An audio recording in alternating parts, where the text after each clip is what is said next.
I know. I'll see you tomorrow. Bukas ka pa? Tomorrow pa flight ko. Bukas pa? Yeah. Akala ko today. Oo, dito tayo, Kim. Dito tayo. Ito sure na to, ha? Winner ka na dito.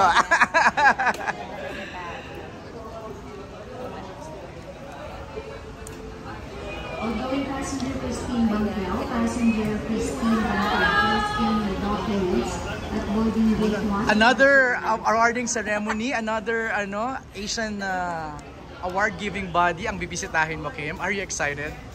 Very excited, of course, kasi fan ako ng mga Korean dramas. Okay. And pinanood ko sa YouTube kung ano mangyayari dyan sa Seoul Drama Award. Right. So, sobrang excited ako na makita ng mga Korean stars. More than the award, hindi joke lang. Asian stars, ang dami, di ba? Mga kasama mo. May mga 40 plus countries Right. yung nandoon. Right.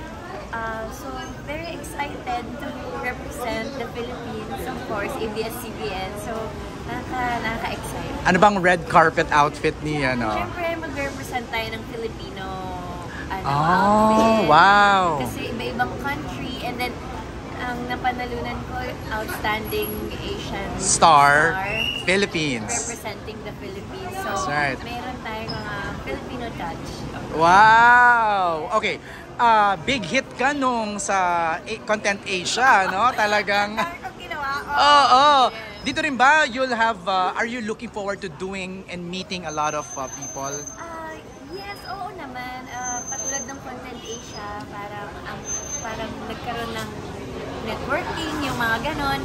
So, open naman to do collabs with ibang countries. Nice! So, it's about time. Okay, so I just saw your tweet na na-overwhelmed ka dun sa pa-billboard. Yes, may pa-billboard. Doon ang Kim Chu fans.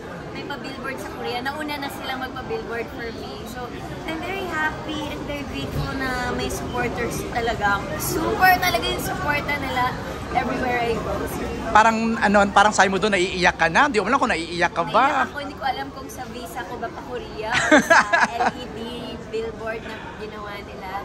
And then, ito talaga nakuha ko to because of them. Right. Alright. Dura tayo.